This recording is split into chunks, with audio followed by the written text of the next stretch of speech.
Hello. Are you okay? Yeah, how are you doing? Do you want to turn the camera on or do you want to keep it off? I'll turn it on. Okay, so if I send you a request to turn your camera on, you just accept it. Okay. It is. I've never done live before, so it's all new to me. I know. Hiya, how are Are you? you okay? Thanks for having me on here. Thank you for doing your first live with us. And if there's anything you don't want to answer or you don't want to talk about, please just say that you don't want to talk about that part because we'll just ignore it then. Yeah, of course. So can you just tell us a little bit about Danielle first, like who she was, what she was like who she is to you? Yeah, Danielle's my little sister, so lovely girl. Really bubbly personality. She just lit up a room. Got on with everyone.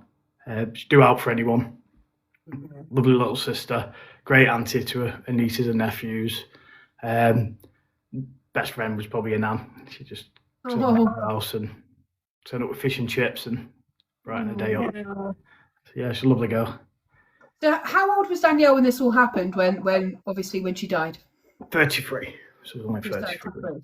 Yeah. Okay, can you give us a bit of a backstory to the relationship she was in at that time? Yeah, so wasn't aware really of this lad. She kept him quiet, didn't tell me, my dad or my brother that he existed. And I just guess she wouldn't do that because the guy was a bit of an idiot and didn't want us to know about him. Yeah. So when did you guys first hear that there had been the incident that took Danielle's life? I got a phone call that she was in hospital. Didn't realise how bad it was till we got there and found out that she was critical. Turned out that she was brain dead, and I'm so sorry. So you should see her there, but she wasn't there. Yeah, I can imagine. I'm so sorry. Can you tell us a little bit about what you as a family understand about what happened that day, like what you've been told or you've learned? Well, to be honest, it took a long time. So all we was told was she was found at a flat, and we wasn't told who the lad was or any of the circumstances around it. The police was just like, he's been arrested for attempted murder, and there's an ongoing case going on. Yeah. It was only through the nurses and stuff we found out about her injuries, and the medical staff. The police didn't tell us anything. So there was obviously something that happened at the flat that day, and a neighbour had heard a lot from that flat, haven't they? Yeah. So we didn't find this out till over a year later. Okay. The police just didn't tell us anything. But yeah, sadly, that happened on the 13th of March 2023, and then we sadly lost her 3 days later in hospital on the 16th. But yeah, every time we spoke to the police, they were saying there's an ongoing case, we can't tell you anything. And then they didn't, for some reason, when we lost Danielle, they didn't rearrest him for attempted murder, even though it was only from attempted murder to murder, even though it was only 3 days into the investigation. And yeah, it went on for quite a while, and then it was November 2024 we found out that the CPS had dropped the charges against him. So what had happened on that day, about lunchtime, a neighbour had witnessed this lad had locked her in his flat, and Danielle was pleading through the letterbox to be let out. And we basically lost my eldest brother in the January of the same year. So she was upset about that, and she was saying that she was feeling suicidal. Yeah. And she wanted to be let out of this flat. Where the neighbour approached this lad, told him to let her out, and he should go and calm himself down and go for a walk. And then I think he spoke to Danielle for a bit, and then he went back into his flat. So this guy's flat was adjoining to it, and the stairwell, it shared a wall with his living room, so he could hear everything that was going on in the flat. So that was about lunchtime. And then I think the police in their investigation got it mixed up, because when they put it to the CPS, they said at 1600, 4 o'clock, that there was arguing again, and he reported what had happened. Okay. But we found out on the coroner's inquest that there was a 999 call from this neighbour, and that was at 16:43, so 43 minutes difference between what the police gave to the GPS what time the phone call was. So yeah, this neighbour decided to call the police because he was concerned for Danielle's welfare. Yeah. And he says, and he narrates through the 999 call, that it sounds like Danielle's being thrown up and down the stairs. And she cries it. He talks you through it, and he says, I can hear her. She's crying out in help. And I'm sure he said he's killing her. The guy on the phone. I'm pretty sure he says that. And he at least twice he says I'll fucking kill you. I'll kill you, Danielle, you twat.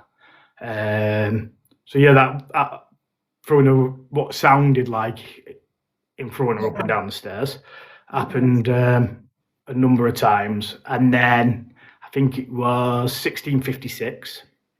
Yeah. Danielle's last words were, he heard her say, "You're killing me." And then he said the flat went completely quiet. Then I think it was 1700 or 1703. The police arrive. He'd left at this point, and the flat was locked. So the police had to knock down the door. In front of the flat was like a wall for like a lean-to shelter. So the police couldn't get a good battering on, because we got to watch it on the body-worn footage. Okay. And they break down the bottom of the door. I couldn't watch past this point, but my wife bravely watched it. And two female officers climb through. The lads carries on hitting the door, and then you hear them shout that they found Danielle, and they found Danielle unresponsive on the second to top step of the stairwell, with a rucksack handle around her neck and the other half round the banister. Very good. Yeah. So they take her down, start CPR on her, and they throw a bunch of keys down to this officer. And the police have always seen, or they did the whole investigation, was that Danielle had locked herself in using them keys, which would have meant when he left, she walked down the stairs, locked the door, walked back up, and hung herself. Yeah. And he'd always said that was his defence, that she'd locked herself in. We've seen on the body-worn footage, he tries every single key, and none of the keys work, and he has to spend several more minutes bashing this door down. Yeah, so that's what we've seen there on the day, and then they obviously took Danielle off to hospital, and then at 5:30, we've seen the further footage of him being arrested. He basically, he turned out from there, instead of ringing 999 and for Danielle, he rang the bank, saying that someone had took some money out of his account, and they said, "No, you transferred it to Danielle Haggerty," and he denied knowing her on this call several times, which was very strange. So yeah, he said he'd gone into town to buy a card for his dad's birthday, and then he comes back and he hands himself into the police. And then as he hands himself into him, he's like, she's done it to herself, she's throwing herself down the stairs. And he said that a couple of times. And then he was like, "I need medical help, I've got bite marks on my forearms." So he had 2 bite marks, one on each arm, which I thought was in a very peculiar place. Yeah, and then at that point, he starts taking, they take possessions out of his pocket, and they take this card that he said he'd bought from town. Yeah. They take a phone and a wallet. Okay. So he must have thought all his birthdays came at once, because an officer comes over and says, "Hey, here you go, I've got your house keys." And then they put all that into evidence, and they've said, "Oh well, them keys had come from his house." But we noticed on the body worn, and the coroner concluded, and he was happy with it, that as he take out his wallet from his pocket, there's a single key there, something he always denied.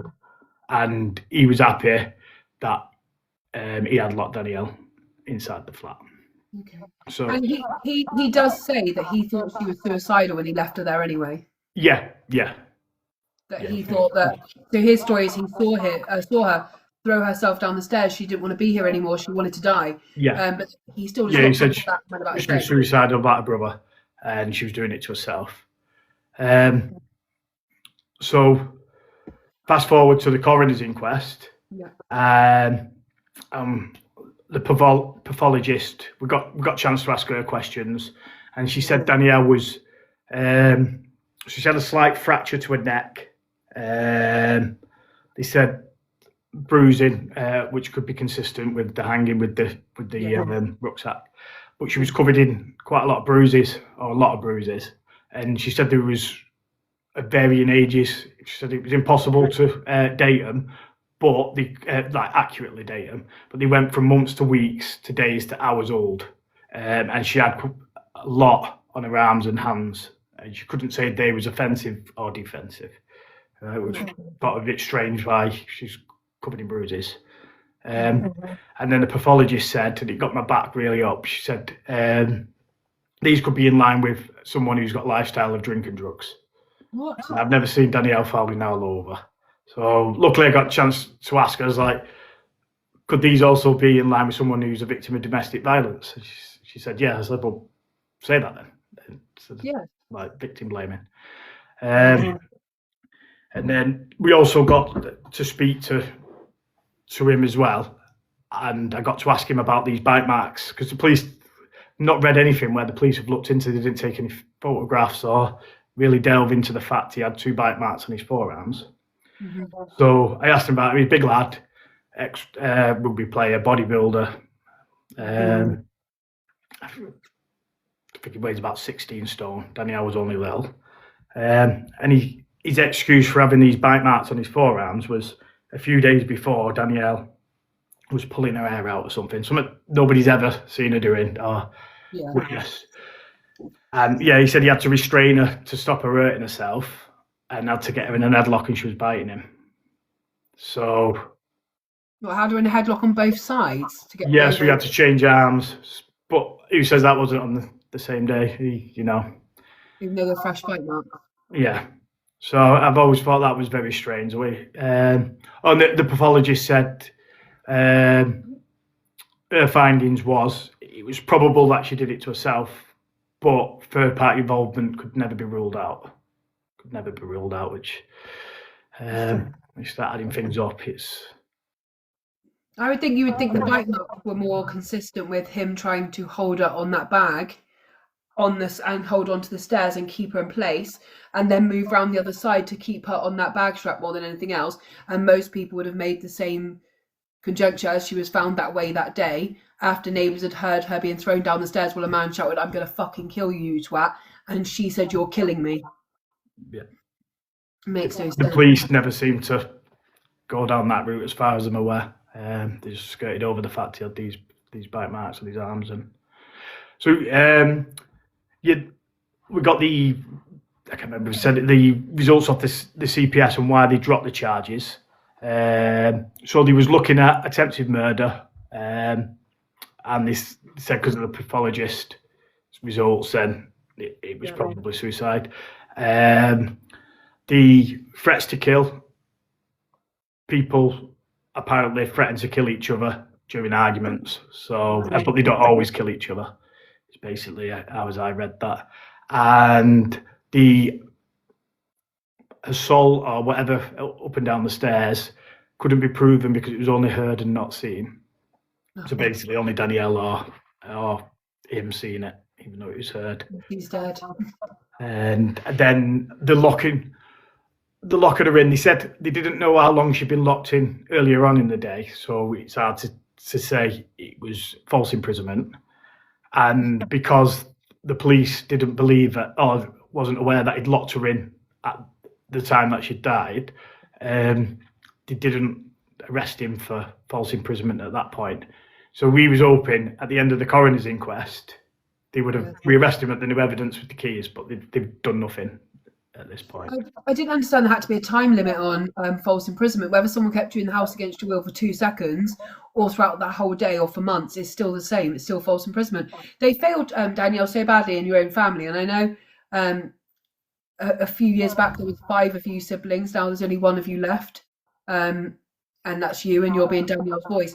Can you tell us about this whole thing of not having a duty to save a life? Yeah, so at the end of the coroner's inquest, the coroner wanted to look at getting him arrested for gross negligent manslaughter. Okay. So you could tell he wanted to do him with something, and this was the thing he went, and he stopped the inquest for like 24 hours for a break, so we could look into. He'd not told us at this point what he was looking into, but it turns out this is what.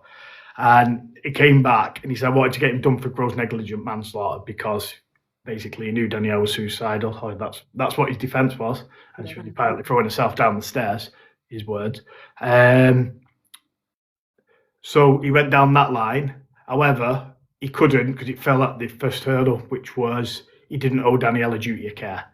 So, yeah, to owe someone a duty of care, you've got to be in a professional position. So either a doctor to a patient or a parent to a child. One citizen doesn't owe a duty of care over another. So you could sit back and just let someone die, not call for help, not say. So this is where, after that, I was just shell shocked because I thought, oh, we're getting him here with this gross negligent manslaughter, and it was just taken away from us with that. Yeah. Like, how can someone not owe someone a duty of care? And it seemed to just end there. To everyone who hasn't seen Danielle, this is Danielle here. She was a young lady with a family who absolutely adored her. And we're seeing this time and time again. There's some other families. I know Hayley's family's in here as well. There is a lot of young people in this country who are dying. And because there's no duty of care, it's absolutely fine that somebody knew they were in a state of dying or in a really bad medical state. And you could just not phone the police, not phone an ambulance, and just sit back and let it happen because you have no duty, none. So obviously you've got a petition up, haven't you? And we've been helping you with it so far. How many signatures are you on now? It was just short of 14,000 when I last looked. Yeah, so I think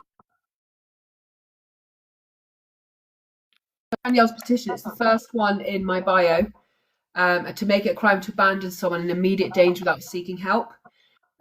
So ask, and it's also in Danielle's Law's page bio. Can you all follow Danielle's Law as well, so you can keep up with her story, repost her videos and everything, because we need to make this a law. It has to be. So can people please go to the site now and share it in your WhatsApp group, share it on your Facebook, share it in your parent groups from school.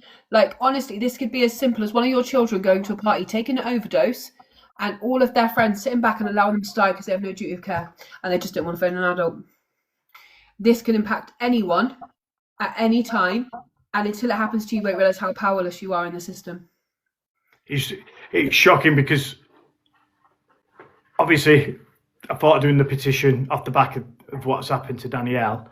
However, as time's gone on, more and more families have come forward. I've met more families through this petition, and some of the stories are absolutely heartbreaking and shocking of how negligent people can be, and just to let people die. I'm not sure if you know of Matthew's Law. That poor lad, he was. I haven't seen that one. I know Kimberly's story, but I don't know Matthew's. Yeah, Matthew's talking to his mother, and he was only 21. He'd gone to see a girl he was seeing. Turns out he was suffering with meningitis. The mother of the girl he was seeing at this house, her words, apparently, she's too much gear in the house to call an ambulance. She left him, I think, for like 24 hours, 2 days or something like that. He was really struggling, and then as a consequence, he died, but she wouldn't let anyone bring an ambulance, and she didn't owe him a duty of care, so, yeah. I just can't imagine being any of you guys in these families who know not only has this happened, but there was several chances along the way for intervention. So Danielle would still be here, Kimberly would still be here, Matthew would still be here, and to know that people who claim to be their friends, to claim to love them, to care in be in their life, could just at some point decide to save themselves and not someone's life, and not suffer any consequences, no legal repercussions at all. That's the thing. This duty of care that what I get in place would be to stop this loophole where people are just getting away with the most horrendous things and cracking on with their life, and it's not even a statistic because no one's tracking it. This could have happened so many times across the country. And it's just horrendous. And I think people are nervous with the duty of care, thinking that if they was passing by someone and not knowing that they was injured or whatever, they could get in trouble for it. But it wouldn't be for that. It's to close this gap where people, especially in domestic situations at their own house, have completely avoided calling for help to cover their own tracks. It's just it doesn't bear thinking about it. So do we need 100,000 signatures on this one? Yeah, so obviously gone past the 10,000, which will that'll get a response from the Ministry of Justice, which more than likely will be a generic response. But yeah, we need to try and get it to 100,000 to get it debated, discussed in Parliament. We're so it's on 14,034 signatures at the moment. It's just gone past 14,000. Guys, I need you all to sign this, share this out. We're going to be, you can share the link any way you can, AJ, to get any signatures from the UK. Share it in your family WhatsApp groups, with your friends, at school groups with other parents, teachers, where you work. If every person, even in this room, can get 100 signatures, it will just grow massively. Look at Maya's petition. When we did Maya's, as soon as it got to 50k, it just flew. It flew. Been working closely with Kimberly McCassie's family as well, which I've obviously spoke to you about. And yeah, their case is absolutely heartbreaking. What happened to the girl? Pretty sure they wanted to talk to you about that themselves as well. But she'd gone round to see an old friend he'd invited around. She'd only been there 2 hours. She died in very suspicious circumstances. He left her for 24 hours without calling out. Put the heating on full. This is covered her in a blanket and a towel. Put the heating on full. Rung his mum. She turned up. Went to the shop, got them sandwiches, came back, ate the sandwiches, and then didn't call for help for over 30 hours. Just nothing. 30 hours. So by that point, she was heavily decomposed, and there was no evidence of how she died. It was inconclusive, and nothing. She was 29 years old. So at least then, with this law, this duty of care law, it would hold him responsible. They should have rung for help. So. How did his mother decide to have lunch and chill and have the heating turned up to speed up all those things? As a mother, how do you allow someone else's child to go through that and do nothing? I just don't get it. I really don't get it. No, I am. She eventually called 999 after 30 hours. Absolutely. There's many other stories because we've formed this group, Faith, Families Acting for Immediate Threat Help, and we're all working together to try and get this law passed and help each other through these awful times and share stories and be there for each other. But there is a lot of families in there, but because of different reasons, they don't really want to speak up publicly and share the stories just yet. But there is quite a lot in there. And daily, there's more families reaching out to me who I've been speaking to very similar. That's so scary, isn't it? That there's so many of you, and obviously when one person speaks up, everyone else comes forward, and all these families felt so powerless. They've been ignored. They felt like maybe something hasn't happened. They're like, what do I do? No one's listening. Like, I know in Kimberly's case, the person who was with her in the flat had a history of domestic abuse and hurting women. So again, we're ignoring the facts of past behaviour as the best predictor of future behaviour. We're ignoring the fact she was a young, beautiful female, went into his flat and never left alive. Even I remember his first police interview, which was on body cam, was so strange, and it's just been ignored. And this can happen to anyone's daughter, sister, brother, because there is no law to prevent this at the moment. Scary thought. It's really scary thought. So how can we all best help you apart from signing the petition? Obviously, you've got social media, you've got Facebook, you've got here to follow you guys, repost the videos, push it out? Yeah, these obviously Kimberly's Law on Facebook, Danielle's Law, myself, and then we've got Faith that's on here as well. And then Facebook, we've got a Kimberly's Law page and Faith, and then Justice for Danielle is the Facebook page on there. But yeah, just share and sign the petition as much as you can, please. So I'm a member of Danielle's group. I'm going to go and add Kimberly's now. And guys, one of the things, so I've just followed them. One of the things you guys can do always is if you repost the videos, then they'll get seen by all of your followers. If you like them, you comment on them, it pushes out into the algorithm. It will not only bring more families forward to back this campaign, but every time you repost a video, we might get another 20 signatures, and that's how we'll get this signed and get this into law. So is Kimberly's Law a petition and Danielle's Law is a petition? So Kimberly's Law was a petition that ended in June. Okay, so it's just one now. Yeah, so we're all pushing for Danielle's Law. But I've said, because at the time when I created the petition, I was obviously only aware of Danielle's getting my sister, so that's why I came up with the case. But I've said to the other families, because there's more to this and there's more memories for everyone else's memories and for fairness, I've just I dropped the name of Danielle's Law and have it as a generic duty of care law. Duty of care law, okay. So we'll definitely, you can message your MPs as well. You could, but the signatures right now is what we need. Get it in front of Parliament, so they have to listen to what's in the petition. And this is one of those laws, like with Maya's law, that it benefits everyone.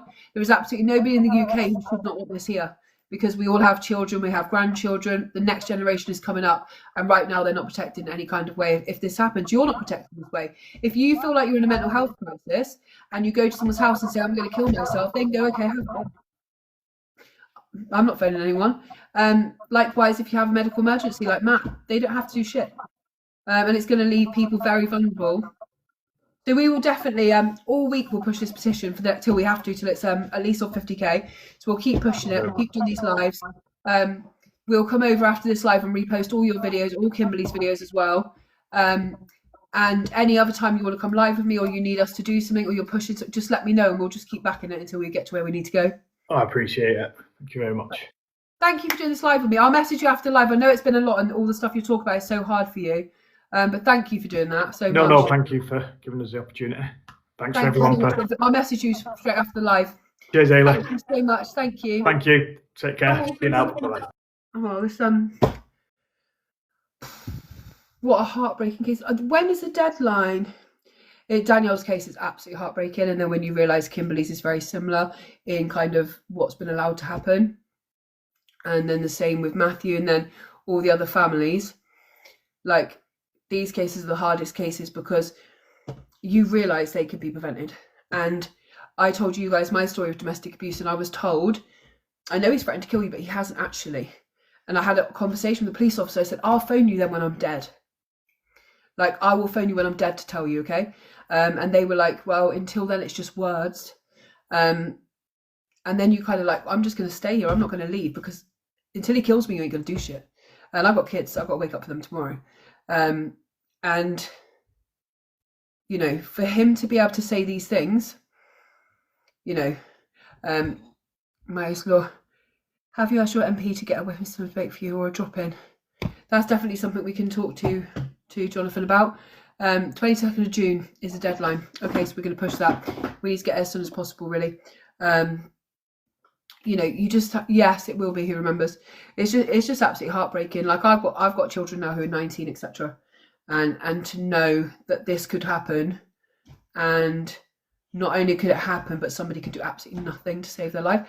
And you know, the case that we did the Irish lady's case as well for her daughter, and the similar thing had happened, remember? He had given her some kind of drug.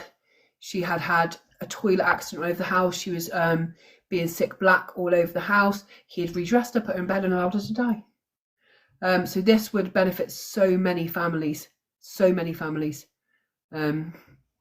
So please, guys, can we, every time I go live for the next couple of weeks, at the beginning of the live, I'll just check has everyone signed it, and we'll ask over on Epic as well. And we just keep asking. I just ask tomorrow, guys, if you could just share it even with 10 people each. If you've got several different email addresses signed for different family members, Ask your brothers, your sisters, ask your work friends, your partner's work friend. If you're sat next to your partner now, say, look, could you please just sign this? Every single signature counts. And what we saw with Maya's petition this week is how truly magical it can happen when everyone just works together for a common goal. Maya's law is something that will protect all children in the future, and the duty of care law will absolutely. So if you go to my profile now and you go to my link tree, it's the first thing there. You've got Danielle's petition first, and you've got Maya's petition, because we already got to 100k on Maya's. So if you please just go and, like, there's nobody who couldn't have been absolutely heartbroken by Danielle's story. And when you look at her picture as well, you honestly are aware of the fact that she should still be here. She should be telling her own story. I'll put up a picture on my screen of, because I'm going to grab a cold drink quickly, of Jonathan's account on here for Danielle, because it's really the account here. He shouldn't have 3,000 followers. So can everyone make sure they are followers in that account, please? He should have 100,000 followers. I'm going to grab a drink quickly.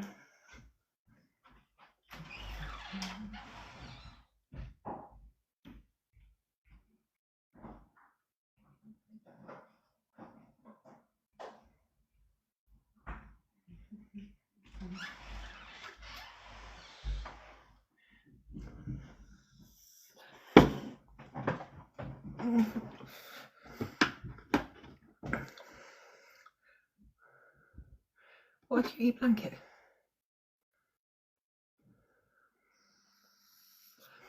She was such a beautiful girl. In every picture you see of Danielle, she's smiling. She's got a beautiful smile. And likewise, Kimberly's family, if you need to contact me for anything at all, please reach out to me. Even if you don't want to do a live, even if you just want her story told, even if you need any support with anything, please just reach out to me. Like, I'm never too busy for families, even if it's just ask some questions or anything I can help with, please do. I know I follow you, so you can easily reach out to me if you need to. But everyone, please make sure.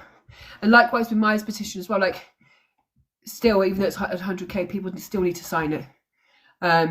Oh, shall I give you a follow? There you go. So please do, thank you guys for the gifts. Please do make sure that you're still getting people to sign Maya's, because 150,000 is better than 100. So, you know, we want to make it so they can't ignore it. And like Gemma said the other day in Maya's campaign, like, we need people to look on social media and see that Kimberly's page on Facebook and on here is booming. So it's Danielle, so that people say, like, look, they've got an army of people. They're not going to take no for an answer. The fact for me, I'm sick that these people are out on the street still, because they have access to our children, to the daughters of tomorrow, right? They're still out there walking. And to me, these people are murderers. They are absolutely murderers. Nothing will convince me Danielle did this to herself.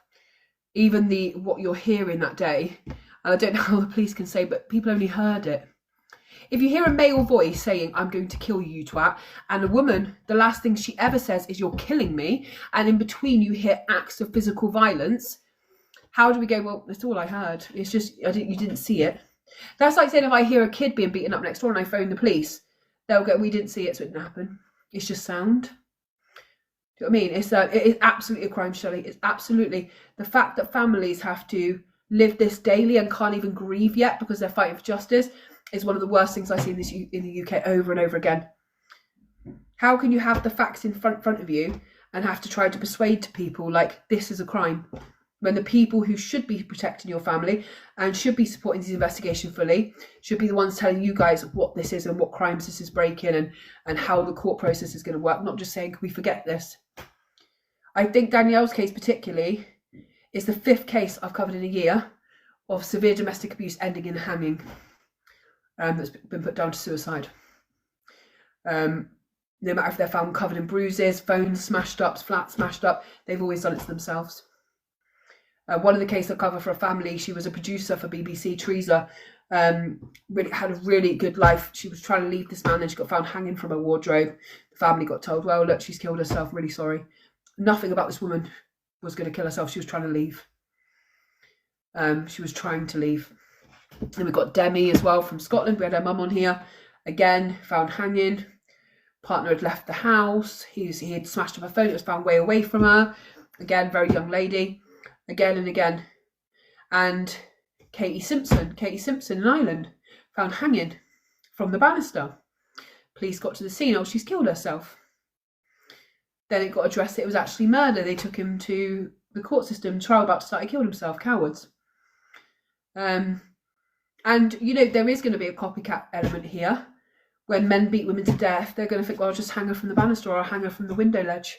They proved in Demi's case that she couldn't have even, he said he cut her down from the window. And they said there's no way it could have held her weight. It wouldn't even held a fifth of her weight. But yet the police said, well, we can't explain anything else. Just fucking investigate them. Investigate, because if she can't technically have put herself up there and she can't technically have hung from there, it can't technically be that she killed herself. It's not possible. It just makes me sick that all these women are being failed over and over again. And what did the government say recently? We're going to put loads of money into violence against women and girls. Why don't you go back to the last 5 years and actually solve these cases that have already happened? 5-10 years. Why don't you give the families answers before we start going? We'll just put money into the next case. How many times can we just keep hearing next time we'll do something, next time we'll do something?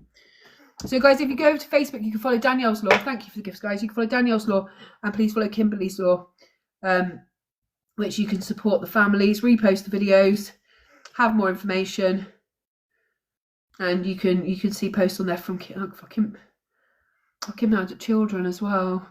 She has daughters.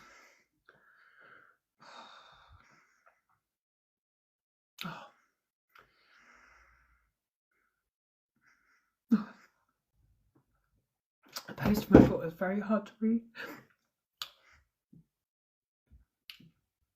Sorry. There's a post on there from her daughter. It's very, very hard to read.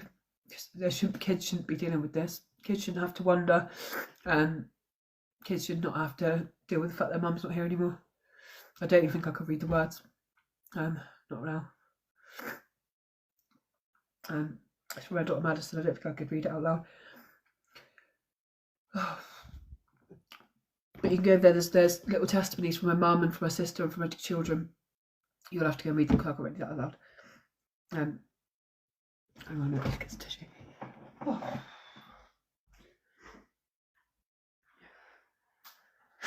Oh, sorry guys, it's just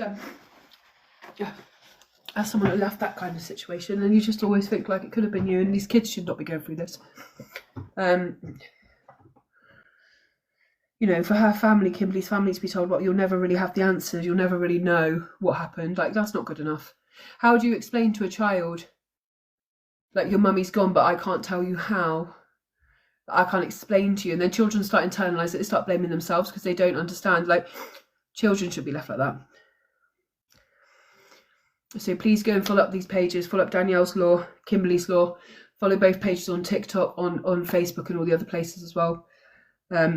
You know, and I always say these campaigns aren't about money, it's about reposting videos. It's about when you speak to your friends and that, and be like, have you heard of Kimberly? Like, and you're just speaking to people, it's word of mouth, it's about pushing this petition. I always think the best way to always push petitions, which is what we do in Maya's case, is you go live and just do 5 minutes on who Danielle was, who Kimberly was, and what actually happened that day, rather than just saying blindly, can you sign this petition? Because people need to really care and realise, like, this is real people. And behind both of these ladies is parents, grandparents, children, siblings. The ripple effect and the victim pool that this creates is endless. Then you start looking at everyone who loved Kimberly, friends, people who met her in the street, people who went to school with her, people who worked in jobs.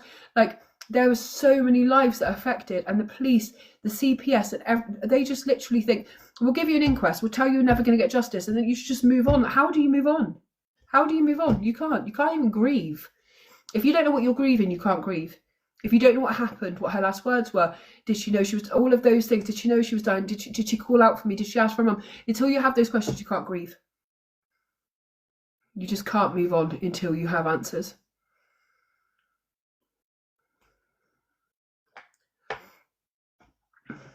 So can I just ask quickly, has everyone in here signed it? I'm going to be going on about it all for weeks now, so every time you come in here, we will talk about it. If people can take a screenshot of the petition, post it on your stories on here, post it on your wall, you know, just post it like everyone was posting Maya's, and just say, please sign this petition. Like, put catchy kind of headlines, like, right now in the UK, it's not a law to let someone die in your house, or whatever you need to do just to grab people's attention to get this pushed out. I'll make some more videos tomorrow. If I have Kimberly's family's permission, I can mention Kimberly's family, to Kimberly's case in these videos as well, so we can make it clear that it's not just that Danielle this happened to, like it's a massive issue. If you don't want me to talk about Kimberly, obviously I won't. I won't if you don't want me to. But obviously, let me know one way or another. But we'll put some videos up tomorrow at a time when it's going to hit the algorithm, and we'll go from there. Yes, you can. Kimberly's lost. Hashtag that. Okay, brilliant. Thank you. I think people need to know about these ladies, and they need to know like how amazing they were, how young they were. It's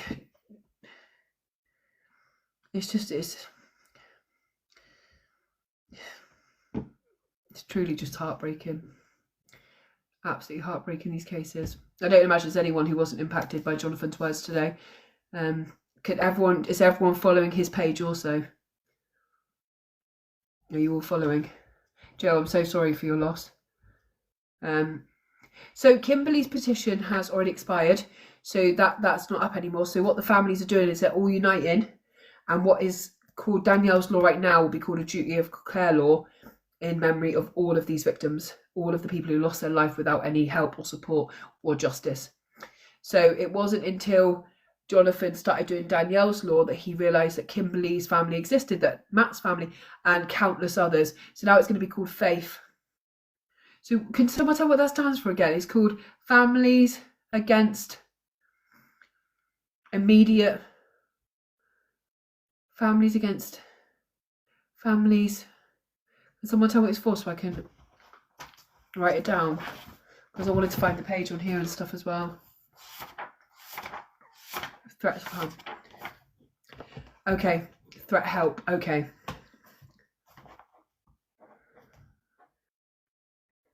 Threat help. Okay, cool. Thank you. So it's going to be called FAITH, and it's going to be after every single person who's lost a life and not been helped. Okay. So we will keep pushing this petition. I'm going to move on to some other cases in a minute because I know it's been highly emotional, and I know this is Jonathan's first live, and I didn't want to keep him for ages because I know, you know, while we're listening to a case, he's talking about his baby sister. So I just, and obviously Kimberly's family here, so I didn't know they were going to be here tonight, otherwise I would have invited them up as well, but we can always do another live. I think it's really important that you guys don't just consume true crime content, but you actually act to do something about it. And you know, we all cry for these cases. We cover so many cases of women who get killed in this country. You know, we cry and we go, I wish I could do something. Well, you can. You absolutely can. If all of you set yourself a target of how many signatures you personally are going to get in the next 48 hours, whether you can only get 10 because you don't have a lot of social circle, whether you work in a massive company and you think, well, I'll ask my boss to email it out. I know there's a woman the other day with Myers Law who was making posters up and putting them on the desk of her beauty shop. And every single person, she was saying, can you sign this? So there's loads of you who have loads of clever ways you can get those petitions. And if you're sharing on your social media, like reposting things on Facebook, then you're sharing it to every single friend you've got on Facebook. So let's work together and let's bring this in and let's get answers for these ladies, and let's also get a framework put in place to protect other people. No, Karen, don't do that, please. We got told off that before because we didn't realise it didn't count, and it can murky up the petition. So if you're in Ireland, you can't sign it. Last time we did that, I didn't realise it would cause problems, so please don't do that one. Follow Kimberly's Law campaign, 100%. Is Kimberly's Law account still in here? The one that's actually called Kimberly's Law that everyone can follow, because I can pin it and get followers for your account. Northern Ireland, yeah. So is Kimberly's Law account still in here with the blue? Because then we can get everyone to sign that account as well. I'll have a quick vape because I don't know if they've left or they're still here.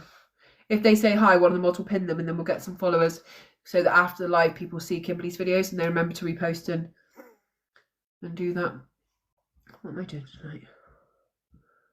No, you're her auntie. Okay, Shelley. So afterwards we'll find Kimberly's Law and I'll post it to my story. But if you can follow her auntie as well, and then we could just repost. I'm so sorry for your loss as well, Shelley, honestly. Her